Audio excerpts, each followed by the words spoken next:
Protagonist का face मेरे जैसा 30% लगता है और ये प्रूव करने के लिए कि वो मुझसे इंफीरियर नहीं है, वो जानबूझकर मेरी नेमेसिस के पास गया जो मेरी चाइल्डहुड फ्रेंड थी। उसने प्लान किया था कि वो उससे मुझसे पहले शादी करेगा, लेकिन मैं कुछ करता उससे पहले ही मैंने रात के टाइम उसके आने से पहले ही अपनी नेमेसिस को भेज दिया था। सब कुछ इसलिए हुआ क्योंकि जिस दिन प्रोटैगनिस्ट इस दुनिया में आया, मैं ट्री के पीछे से पूरा प्रोसेस देख रहा था। मैंने एक्सीडेंटली डिस्कवर किया कि मैं उनकी सिस्टम के साथ कॉन्वर्सेशन सुन सकता हूँ। ये जानने के लिए कि इस दुनिया में आने का उसका इंटेंशन अच्छा था या बुरा, मैं 10 साल तक वाइफ स्नैचिंग स्क्रिप्ट में साथ देता रहा, लेकिन अब मैं थक गया हूँ।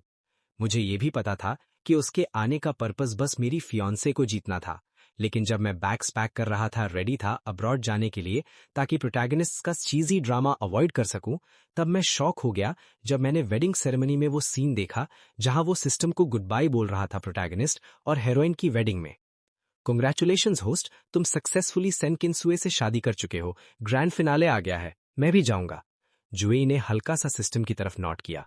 ओके, थैंक यू सिस्टम, मुझे रीबॉर्न होने का मौका देने के लिए।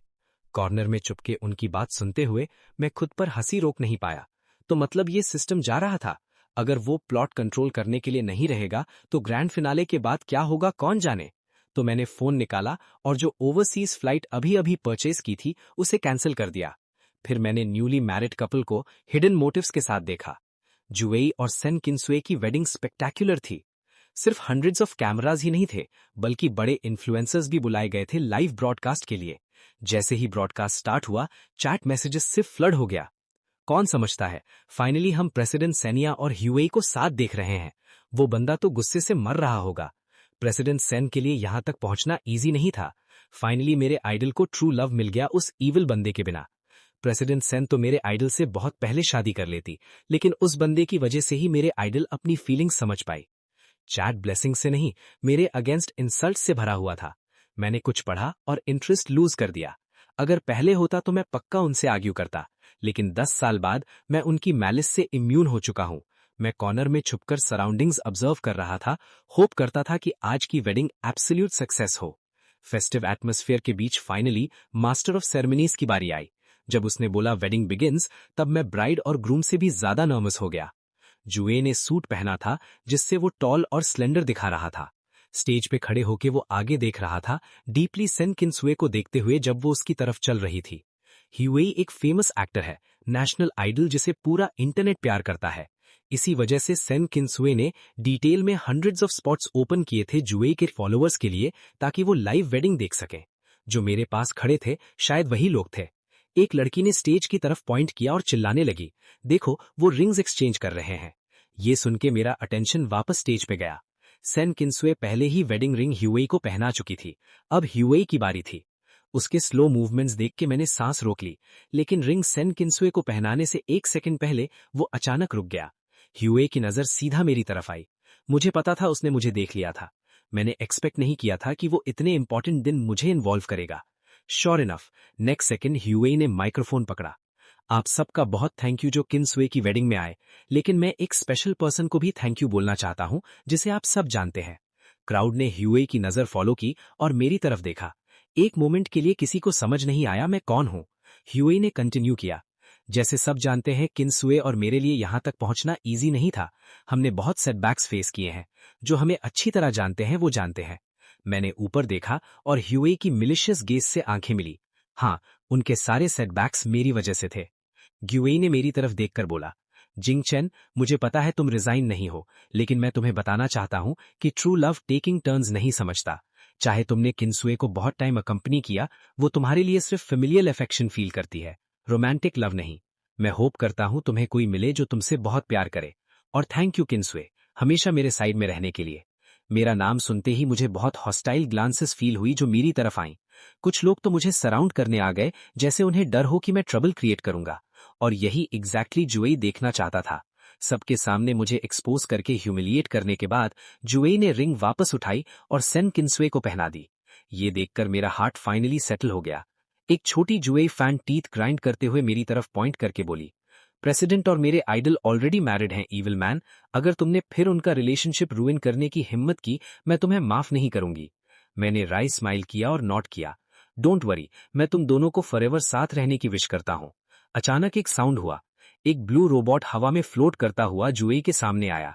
कंग्रेचुलेशंस होस्ट, तुम सक्सेसफुली सेन किन्सुए से शादी कर चुके हो। होस्ट, तुम्हारा मिशन कंप्लीट हो गया है और मुझे भी अब जाना होगा। जुएई ने नॉड किया। ओके, थैंक यू मुझे रीबॉर्न होने का मौका देने के लिए। ये वो वॉइस थी जो सिर्फ मैं 10 साल से सुन सकता था। जब भी ये सिस्टम अपीयर होता, मैं सुन लेता था। जुएई इसका होस्ट था। मुझे उसके मुंह से पता चला था कि मैं सेकेंडरी विलन हूं, तो मैंने अपना स्क्रिप्ट चेंज करने की कोशिश की, लेकिन कुछ फायदा नहीं हुआ। तो मैंने डिसाइड किया कि मैं सेकेंडरी विलन का रोल अच्छे से प्ले करूंगा ताकि स्क्रिप्ट कंप्लीट हो जाए और वो चला जाए। अब ये डैम सिस्टम फाइनली चला गया। अब से मैं रियल विलन हूं।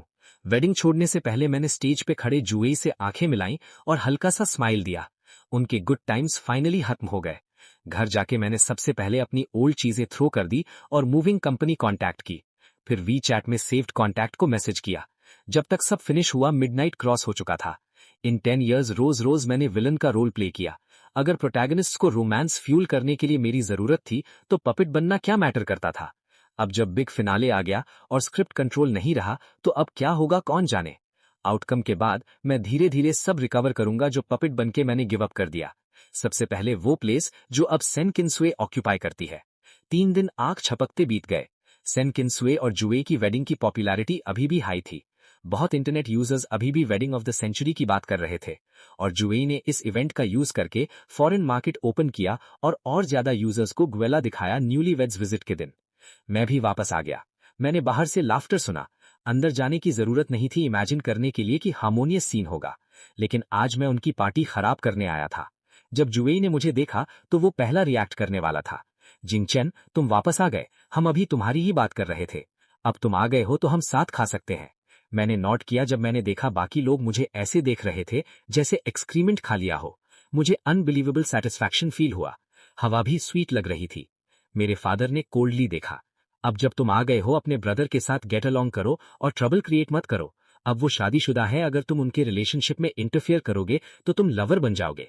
मैंने इस बायोलॉजिकल पेरेंट को देखा। सोचना मुश्किल है कि एक फादर अपने सन से ऐसा बोल सकता है, लेकिन मैंने इसके मुंह से और भी वर्स चीजें सुनी है। अब क्योंकि मुझे फर्क नहीं पड़ता, मेरा हार्ट हर्ट नहीं होता, तो मैंने नोट किया। ऑफ कोर्स मैं कभी इतना लो काम नहीं करूंगा नोइंग कि उनकी फैमिली है। ये सुन के शियाओ फुआंग इरिटेट लग रहा था। उसका फेस अगली हो गया। तभी लेडी ने बोला फूड सर्व हो गया है और ऑकवर्ड एटमॉस्फेयर थोड़ा ईज हुआ। लेकिन मैं बैरली बैठा था कि जुएई फिर बोल पड़ा। मम की इस सीट की आदत है, क्योंकि जिंगचेन को ये पसंद है। मम, सीट चेंज करो। मैंने जुएई को मॉकिंग स्माइल दिया। उसने काइंड स्माइल रिटर्न की। सिर्फ मुझे पता है उस स्माइल के अंदर कितनी अगलीनेस है। लुआन, मेरी स्टेप मदर। ये सुन के वो इनडिफरेंट स्माइल की। अगर जिंगचेन को पसंद है तो उसे रहने दो। सेन किन्सुए ने मुझे डिसअप्रूविंग लुक दिया।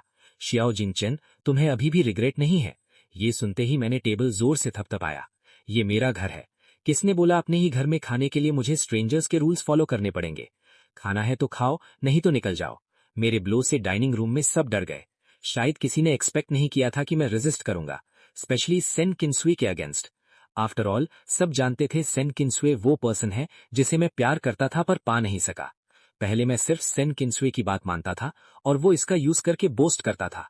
देखो, रिच यंग मैन होने का क्या फायदा, बस ईस्ट जाने को बोलो तो वेस्ट जाने की हिम्मत नहीं करता। इसीलिए सबने अज्यूम कर लिया था कि मैं रेजिस्ट नहीं करूंगा, मैं रिफ्यूज नहीं करूंगा। लेकिन शायद वो भूल गए कि मेरे पास पहले कैरेक्टर था।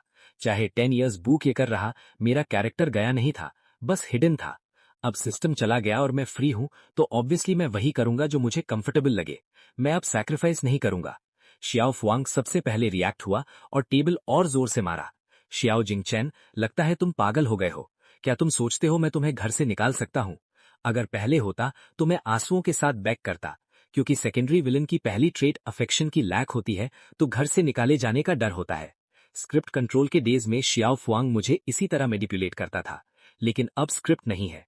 मैं हंसा। डैड, लगता है आप एक चीज भूल गए। इस विला के प्रॉपर्टी टाइटल पर जो नाम है वो मेरा है। ये वर्ड्स डायरेक्ट हिट था शियाओ फुआंग पर। लियू सियान ने सिचुएशन खराब होती देखी और जल्दी बोला, जिंगचेन, जोक बंद करो। टाइटल डीड सेफ में लॉक्ड है। तुम्हारे फादर ऐसे जोक्स के मूड में नहीं है। शियाओ फुआंग भी रिएक्ट कर गया। मैंने टेबल पर हाथ मारा और लाउड साउंड हुआ। वो मुझे रिबेलियस सन बोल रहे थे और मैं अंदर से सॉफ्टली साई कर रहा था। मैं पहले ही अच्छे वर्ड्स में वॉर्न कर चुका था, लेकिन एपरेंटली किसी ने बिलीव नहीं किया, तो मैंने टाइम वेस्ट करना बंद कर दिया। मदर जैन, फूड सर्व करो। मदर जैन ने तुरंत जवाब दिया, यंग मास्टर। शियाओ फुआंग ने ये निकनेम सुन के फ्राउन किया। कैसा यंग मास्टर? उसे सेकंड यंग मास्टर बोलो। मदर जैन ने नहीं सुना, वो किचन चली गईं। उनकी डिशेस अभी भी पहले जैसी डिलिशियस थी, और जुएई का फेस पेल हो गया। क्लियरली यंग मास्टर वाली बात उसे अफेक्ट कर गई।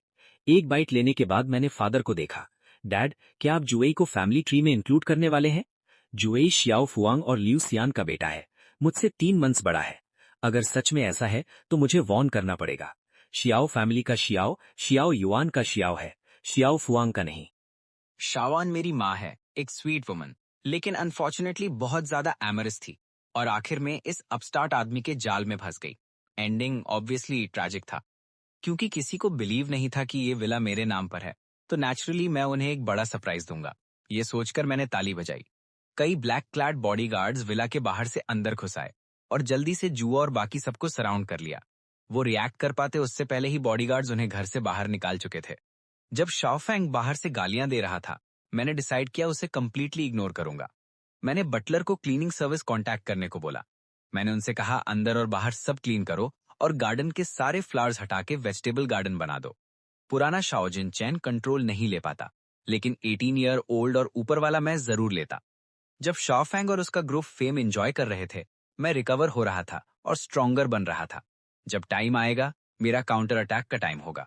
जब फोन फिर बजा, मैंने उसे ऑफ कर दिया। चाहे मैं उनका डाउनफॉल देखना चाहता था, विलन ज्यादा बोलने से मरता है, इसलिए सबसे अर्जेंट काम अब प्रोटैगनिस्ट्स को गिराना है। नेक्स्ट डे, फ्यूरियस शाओ फुकियान ल्यूजन को साथ लेकर मुझे ढूंढने आया। इतने टाइम प्रेसिडेंट शाओ रहना बेकार नहीं था, क्योंकि जैसे ही हम मिले, उसने मुझे थप्पड़ मारने की कोशिश की, लेकिन मैंने रोक दिया और जवाब में मैंने ल्यूजन को थप्पड़ मारा। मैं बहुत टाइम से उस ईविल वुमन को मारना चाहता था। वो मेरी माँ के लिए लास्ट स्ट्रॉ थी। उसे पता था मेरी माँ बेड रिडन थी, फिर भी वो जुआओं को लेकर घर में घुस आई और घर की मिस्ट्रेस बन गई। उसने पैटर्निटी टेस्ट के रिजल्ट्स मेरी माँ के मुंह पर फेंके। मेरी माँ शॉक से मर गई, लास्ट ब्रेथ लेने से पहले ही। एंड में उसने इतनी हिम्मत की और बोला, मुझे नहीं पता था मेरी सिस्टर इतनी सिक थी। मेरी माँ के मरने के 3 मंथ्स बाद ल्यूजान शाओ हाउस में शिफ्ट हो गई। यही फर्स्ट टाइम था जब मैंने जुआओ को देखा और फर्स्ट टाइम सिस्टम की वॉइस सुनी। मैंने गिव अप नहीं किया। मैंने फादर और ल्यूजन का रिलेशन एक्सपोज करने की कोशिश की। रिजल्ट में मुझे साइबर बुलिंग फेस करनी पड़ी, लेकिन एंड में जुआओ ने लाइव ब्रॉडकास्ट करके रोया। उसने ल्यूजन और मेरे फादर के लव के लिए सिंपैथी ली। बोला वो चाइल्डहुड स्वीट हार्ट्स थे और फू फैमिली की एक वुमन को शाओ फुकियान पसंद आ गया था, इसलिए स्टेटस के प्रेशर में उसे मानना पड़ा और उन्हें 10 साल से ज्यादा सेपरेट रहना पड़ा। मेरी माँ की डेथ के बाद भी उन्हें बदनामी झेलनी पड़ी। ऐसे करके उसने मेरे एनिमीज की इमेज अच्छी बना दी। तब से जुआ और पब्लिक आई में आना शुरू हुआ। वो नेशन का बेटा से नेशनल आइडल बन गया। ल्यूजान स्टन्ड रह गई। शाह फुकियान रिएक्ट करता उससे पहले ही मैंने ल्यूजन के फेस पर 2 और थप्पड़ मारे। फिर बिविल्डर्ड फेस के साथ मैंने फादर को देखा। डैड, आप क्या कर रहे हो? शाह फुकियान रिएक्ट हुआ और घूरने लगा। रेबेलियस सन, वो तुम्हारा एल्डेस्ट है।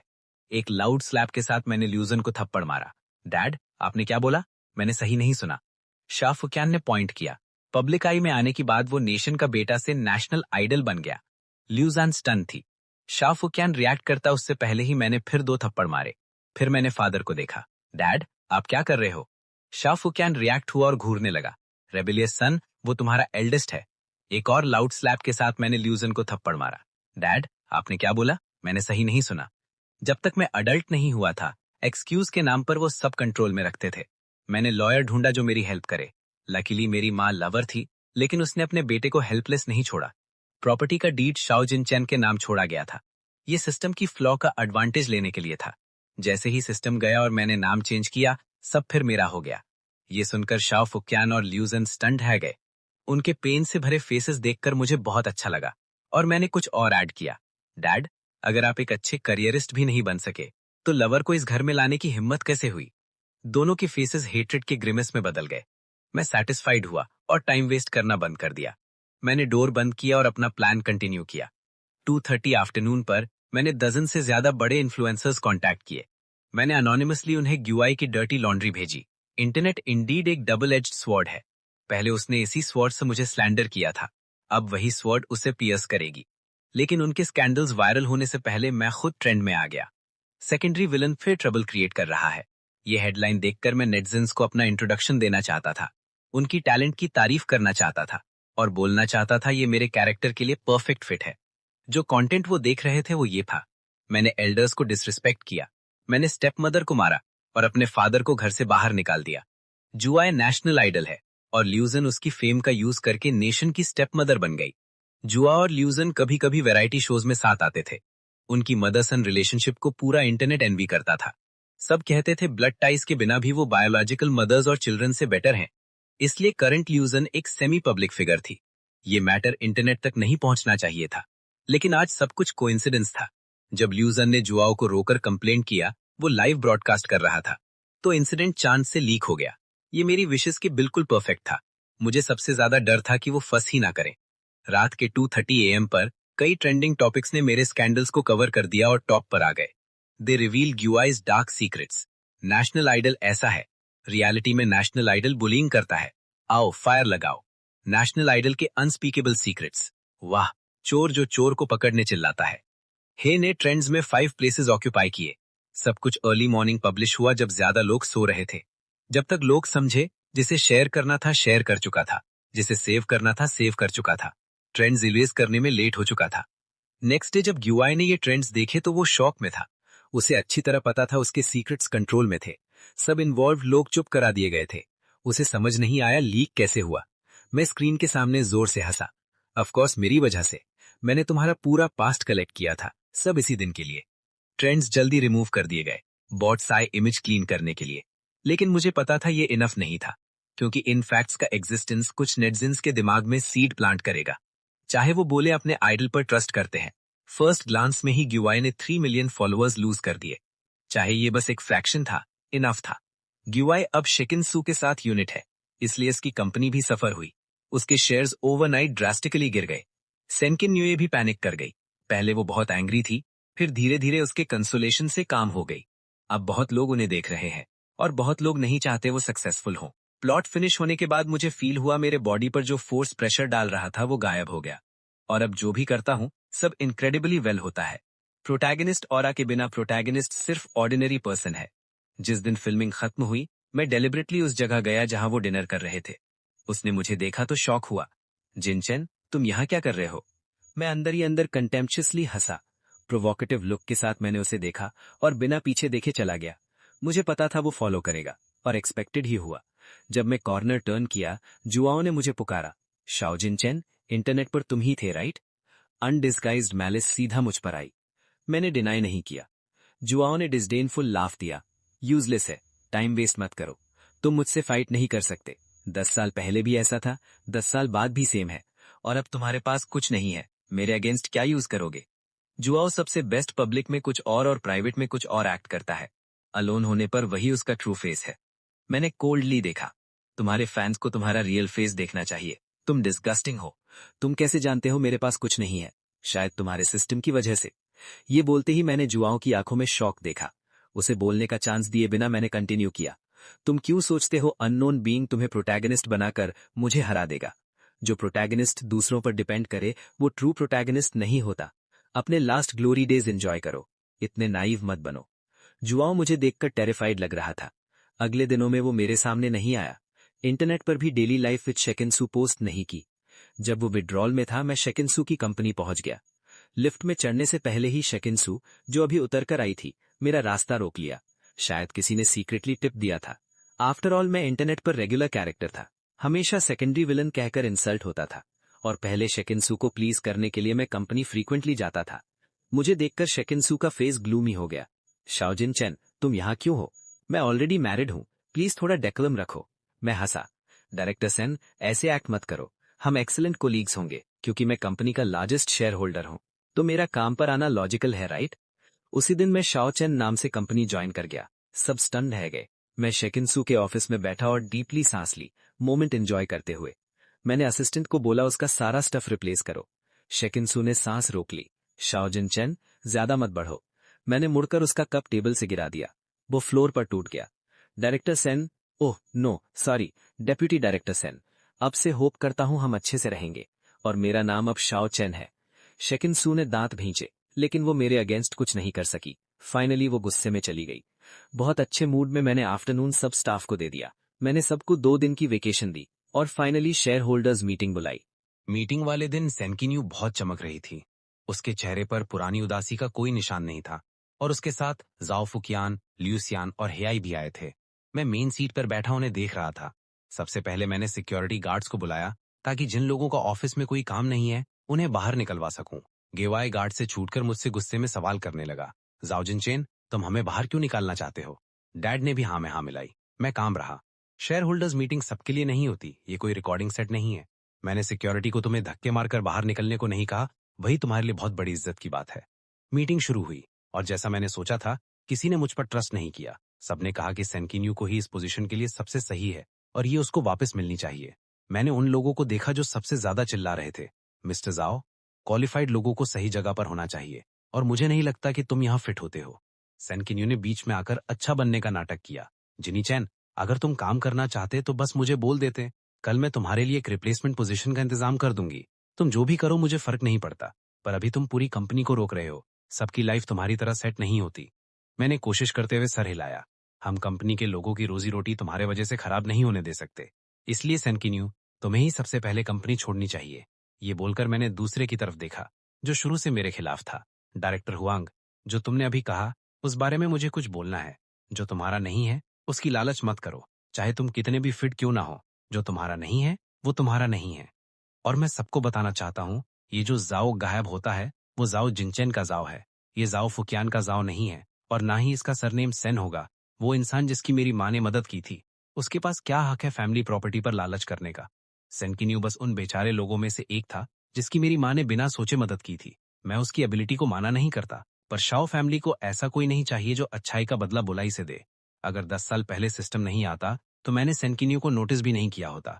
जब चीजें कंट्रोल से बाहर होने लगे तो बेहतर है उन्हें अपनी नजरों के सामने रखो। अगर लोग कहते हैं कि मैं 10 साल से उसके पीछे था, तो ये कहना बेहतर होगा कि मैं 10 साल से उस पर नजर रख रहा था। शेयर होल्डर्स मीटिंग खत्म हुई और मैंने सुना कि जब वो वापस गया, सेनकिन्यू का गेवाई के साथ बड़ा झगड़ा हुआ। हेयाई ने कंप्लेन किया वो काबिल नहीं है, कि उसने इतना बड़ा फ्लॉ नोटिस नहीं किया और इसने सबको हैरान कर दिया। सेनकिन्यू ने गेवाई से कंप्लेन की, कहा कि वो मेरे जैसे बेवकूफ को भी कंट्रोल नहीं कर सका। इतने साल शाओ फैमिली में रहने के बाद भी वो जाओ फुकियान को अपने नीचे नहीं कर पाया। अपने असिस्टेंट की रिपोर्ट सुनकर मैं थोड़ा हंसा। जाओ फुकियान को अपने नीचे करने का क्या फायदा? वो तो तुम्हारे पास जो थोड़े से स्टॉक्स हैं उस पर डिपेंड करता है, और क्योंकि वो इतनी सेल्फिश है वो अपने हाथ से कुछ छोड़ेगी क्यों? नई पोजीशन और नए रूल्स के साथ पहला असर सेनकिन्यू पर पड़ा। मैंने उसको कंपनी में धीरे धीरे पीछे ढकेला और अब वो सिर्फ एक नाम की असिस्टेंट डायरेक्टर है जिसके पास कोई पावर नहीं है। शादी के 3 महीने भी नहीं हुए और उनका रोज का झगड़ा शुरू हो गया। कुछ टाइम उदास रहने के बाद गेवाई ने इंटरनेट पर सेनकिन्यू के साथ अपनी डेली लाइफ दिखाना शुरू कर दिया। हिसाब लगाया तो लगा कि शाओये वापस आने वाली है। शाओये मेरी सगी बहन है, इसलिए गेवाई ने मुझे खास करके कॉल किया। जिनचैन, शाओये वापस आ रही है, तो मुझसे अच्छे से बात करना, पहले जैसा मत करना। मैं थोड़ा हंसा और उसे ठंडा रहने को कहा। मैं शाओये के सामने उसकी तारीफ जरूर करूंगा ताकि उसे पता चले कि उसका भाई उससे बहुत प्यार करता है। ये कहकर मैंने बिना किसी एक्सप्रेशन के फोन रख दिया। उस टाइम प्लॉट कंट्रोल की वजह से मैंने स्क्रिप्ट के खिलाफ जाकर सिर्फ एक काम किया था, शाओये को देश से बाहर भेजना। सबके मना करने के बाद भी प्लॉट की हद देश तक थी। जो बाहर था वो कंट्रोल में नहीं था। उसे दूर भेजने का मतलब था कि वो कैरेक्टर अब प्लॉट में नहीं है, जो एक ब्रेकिंग पॉइंट था।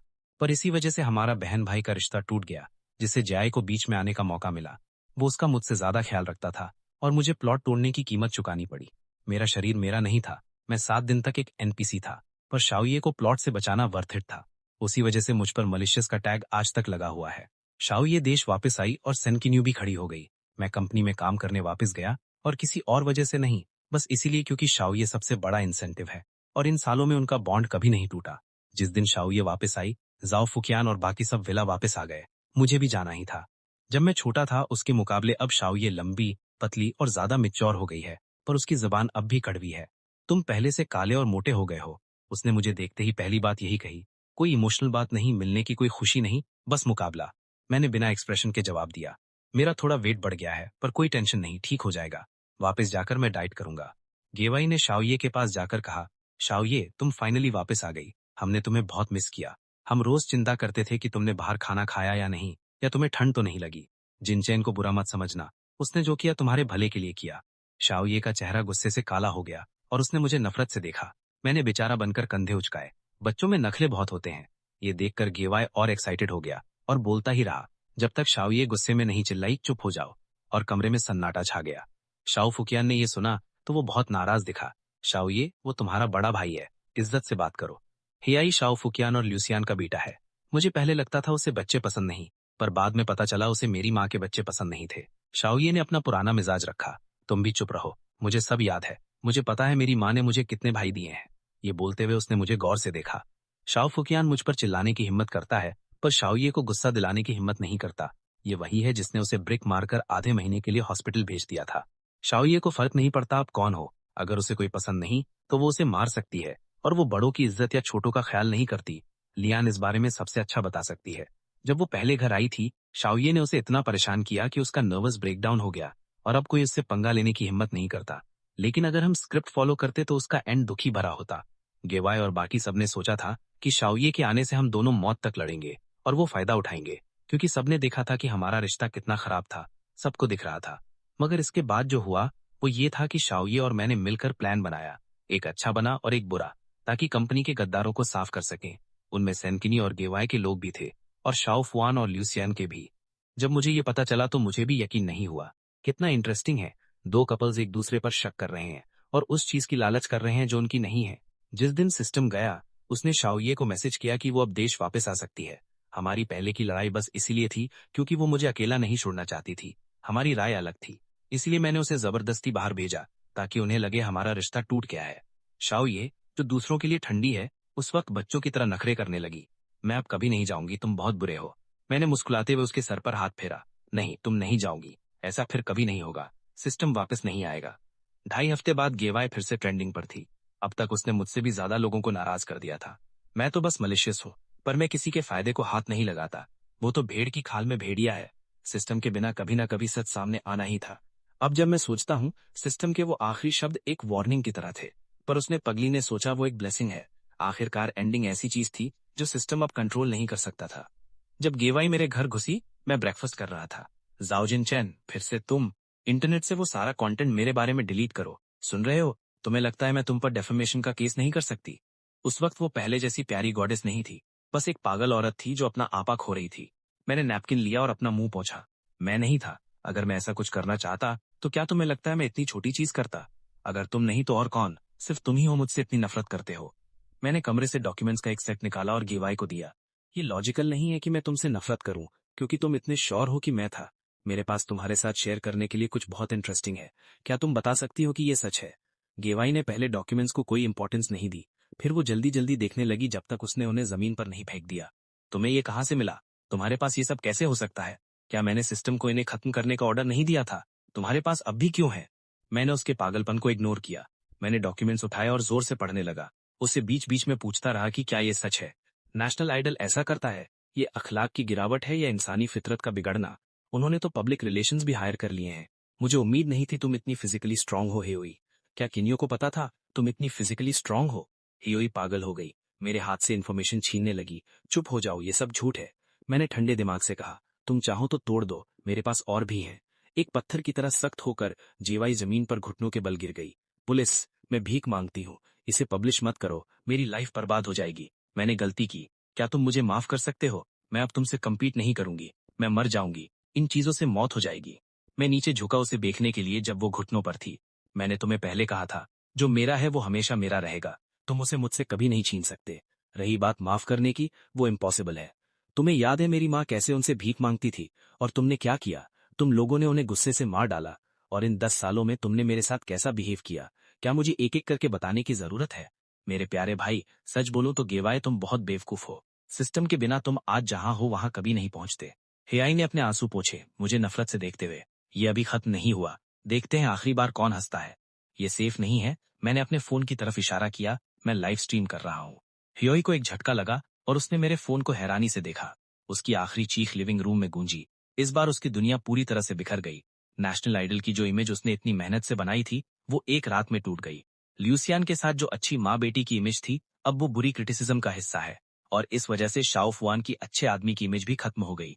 जो नाम उसने अपनी लेट वाइफ के लिए दिखावे से कमाया था, वो उल्टी पड़ गई और शाओ के स्टॉक गिरते गए। ऑफिशियल वेबसाइट गालियों से भरी हुई है। पहले शाओ फुकियान ने खुद को विक्टिम दिखाया था, अपनी वाइफ का बदला लेने से मना करके, जिसने उसे एक पॉजिटिव इंसान बनाया था। आज भी वो फाइनेंस कवर्स पर अपनी फोटो लगाता है, पर जब सारे झूठ सामने आए तो काउंटर अटैक 1000 गुना बुरा था।